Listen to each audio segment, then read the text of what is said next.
When founding a venture, the team must take the time to determine the role of technology in value creation. There are generally a few alternate technical approaches and development timelines available, and it's important to assess the strengths and weaknesses of each.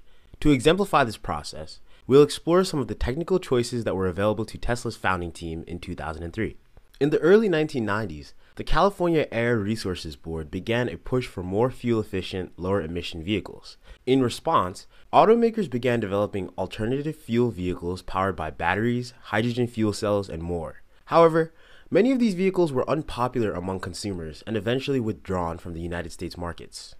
In 2003, Martin Eberhard and Mark Tarpenning were inspired to found Tesla Motors after GM recalled all its EV1 electric cars. They saw an opportunity to break the usual correlation between high performance and low mileage within the alternative vehicle market, and they set out to build a car manufacturer that would also be a tech company. Once Musk joined, he would go on to emphasize that Tesla's long-term strategic goal was to create affordable mass-market electric vehicles. But given the medley of technological approaches available at the time, what led to this decision? Let's use this exercise to examine some of the alternative fuel technologies that Tesla could have considered in 2003 and determine why rechargeable batteries were the optimal choice. We'll start with listing potential technologies that the venture could use to create value. In the early 2000s, there were a few alternative fuel technologies available, but remember that Tesla was looking to create value for consumers. They were after an alternative that could provide low emissions, high performance, and a convenient consumer experience. One option could be gas-electric hybrid systems. These traditional hybrid systems have batteries that are charged from the engine when the driver brakes, and the battery powers the vehicle at low speeds when stopping and starting. However, the engine takes over at higher speeds, and ultimately, this tech could contribute to value creation by reducing gas consumption and vehicle emissions while offering customers the convenience of traditional gas refueling.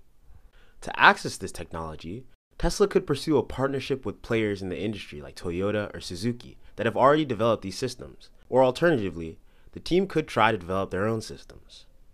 Plug-in hybrid systems were another option. These systems are similar to gas-electric, but they have a large battery that can power the vehicle for limited distances. As a result, the tech contributes to value creation by offering more mileage, lower emissions, and more flexibility for consumers because they can choose to charge, refuel with gas, or do both. Similar to the traditional hybrids, plug-in technologies could be accessed through partnerships or internal development. Alternatives to these hybrid systems are all electric options that are entirely dependent on battery power. Rechargeable batteries were an available technology, and this approach would create an all-electric vehicle that offers reasonable but not really ideal mileage on a single charge. The vehicle would also have no emissions, and consumers could enjoy convenience of charging or refueling the vehicle at home. Tesla could access this technology by partnering with or outsourcing battery production to a leading electronics player like Panasonic or Samsung. And of course, the venture could work to develop its own batteries. The relatively low mileage that rechargeable vehicle batteries offered at the time was a major downside of this approach. Consumers could not go very far without having to stop to charge, and charging times weren't the fastest. To make the process a bit more convenient, battery swapping technologies could have been explored. Instead of stopping to charge the battery, consumers would visit a battery swapping station where their dead batteries could be replaced with a fully charged one. This would offer all of the value of a rechargeable battery and more, because batteries could be swapped to avoid long charging times, and thus consumers would have the ability to travel even longer. At the time, this technology was being explored by Personal Electric Transports, an EV company founded in 1997. So to gain access to this proprietary tech, Tesla could have considered partnering. Alternatively, internal development remains an option, but the team would have to work around some patents. A fifth alternative fuel source that Tesla could have explored was hydrogen fuel cell technology. In this case, the vehicle runs on compressed hydrogen.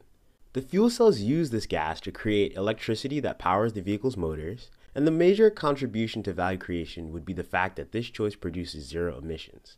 Unfortunately, the infrastructure necessary for hydrogen refueling was non-existent. The venture would have to develop this infrastructure itself, and that would create a lot of uncertainty surrounding value creation. In 2003, Hyundai, Toyota, Ford, and others were working on hydrogen-powered vehicles, so a partner with one of these companies could have enabled access to the necessary tech. And alternatively, the venture could always produce its own. Now that we know a few alternative fuel technologies that Tesla could have explored, we'll move on and identify existing technologies or systems that the venture's product would need to be compatible with. The power source of Tesla's vehicles would need to be compatible with existing vehicle subsystems like the powertrain, chassis, and body. These are crucial components that all modern vehicles rely on for functionality and safety, so the product must be able to include them. Tesla's vehicles also need to be compatible with vehicle manufacturing systems and processes. Eventually, the venture will need to streamline and scale its vehicle production process.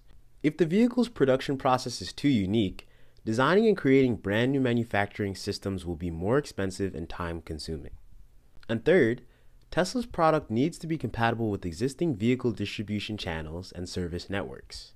If the vehicle is too difficult to transport, store, and maintain, car dealers, dealerships, and customers may avoid it. Now that we've examined the venture's technological requirements, it's important to pause and determine whether or not the venture needs to pursue a robust technology development strategy.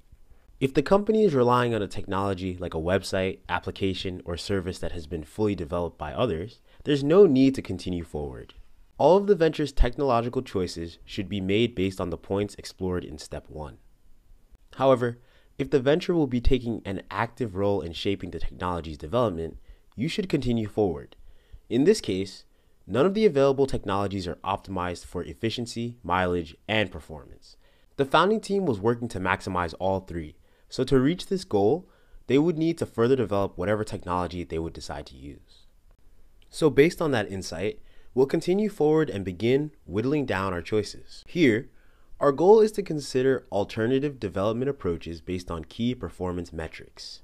To start, we'll identify two metrics that the customers will use to evaluate the venture's product. One of these metrics is power capacity, because consumers want a vehicle that has a high enough power output to make it move, and if the power output is high enough to make the vehicle high performance, that would be a plus. A second important metric is the vehicle's mileage or range between refueling sessions. The technology has to give the vehicle ample range so that users can travel as far as they'd like without running out of energy. And these are only two performance metrics, but there are usually plenty to consider. In this case, safety or refueling time could also be considered, and I'm sure that when applied to your own venture, you will be able to find more than two. But try to prioritize the metrics that are most essential for value creation. Next, we'll identify three technical approaches that currently achieve or could be further developed to achieve the key performance metrics that we've highlighted above. Of our 5 choices, the best would be plug-in hybrid systems, rechargeable batteries, and swappable batteries because they offer the greatest power capacity, range, and consumer convenience. At the time, plug-in hybrids were not available on the market, but the electric components of gas-electric hybrids only offered about 13 horsepower. In 2021, plug-in hybrids have around 40 to 60 horsepower electric motors. Given these metrics, for our purposes, we'll assume that plug-in hybrids in 2003 only offered around 30 horsepower. This technology also gave consumers ample range because they could refuel with gas, recharge, and use both energy sources for travel. This approach was rapidly improving, but a potential advantage would be the low emissions and long range. But on the other hand, a key limitation here would be the fact that hybrids provide this efficiency at the cost of performance and that they are still fuel dependent. Thus, Tesla's team may not be able to maximize performance and emissions with this type of vehicle. Moving on, in 2003, rechargeable battery vehicles on the market were offering about 135 horsepower with 70 to 100 miles of range per charge. This technology was also rapidly improving at the time, and it's clear that an upside here is zero emissions and high performance. Key limitations would come in the form of low range and slower, more frequent charging sessions. And when looking at our last choice, swappable batteries, we have to remember that there were no consumer vehicles available in 2003 that were using this tech. So in theory, the batteries being swapped would offer the same metrics as existing rechargeable batteries, and for our purposes here, we'll put down the same values. Of the 3 technologies, this one is the only one that is still nascent. As we've examined previously, the major advantage of this tech is zero emissions, high performance, and faster refueling processes. However, a A key limitation is that the batteries were still low range and battery swapping would require much more research and development for the team. And now we'll move on to deselection. Before moving on to step 3, we'll eliminate plug-in hybrid systems because the founding team is optimizing for high performance, range, and low emissions. Of these 3 components, plug-ins only offer the best range. All electric alternatives offer zero emissions and high performance, and they also may have lower ranges right now, but this can be improved. That brings us to the third and final step of this exercise.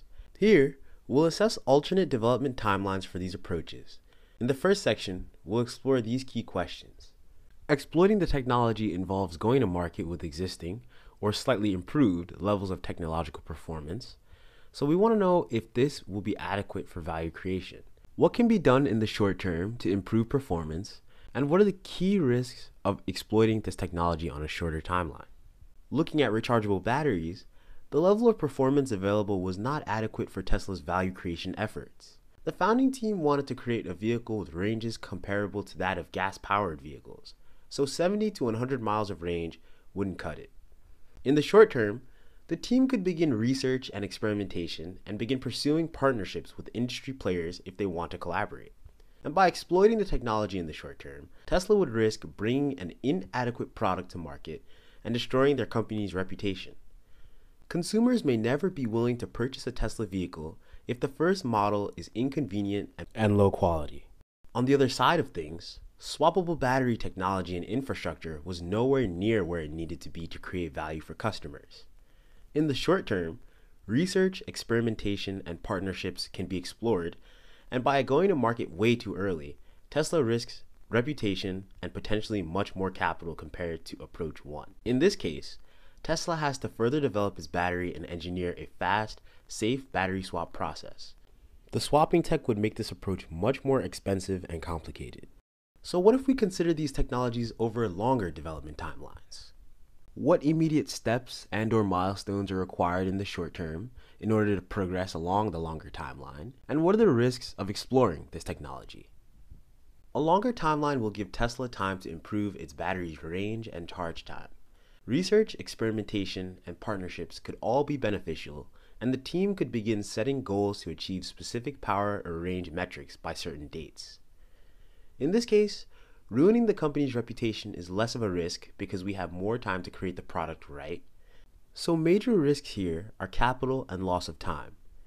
If Tesla takes too long to develop its product, a competitor could arise with an alternative approach and capture the market. When pursuing an elongated timeline, the team can take more time to achieve its milestones, but there should always be a sense of urgency and ambition. Moving across, swappable battery development could also benefit from an elongated timeline. With more time, the team could improve the battery's range and charge time, and also focus on developing necessary swapping processes and infrastructure. We can already see that compared to approach 1, swappables require more R&D, so again, research, experiments, partnerships, and a specific metric milestone timeline would all be key. By exploring this option further, Tesla would likely risk more capital and time compared to approach 1, and it would also risk spreading itself too thin. This approach requires the R&D of approach 1 and more, so it may be too ambitious for an emerging venture to pursue all at once. With that, technical approach 1 appears to be most feasible and effective for value creation. Once fully developed, rechargeable batteries will allow Tesla to create high-performance, zero-emission vehicles with ample range for daily use. And this was the technical approach and timeline that Tesla would ultimately pursue. The company began developing its Roadster sports car in 2004, and it was first delivered to customers in 2008. The Roadster was the first highway-legal all-electric car to use rechargeable lithium-ion battery cells, and the first all-electric car to travel more than 200 miles on a single charge. Leveraging this approach made Tesla a popular option, and from 2008 to 2012, the company sold about 2,500 Roadsters around the world.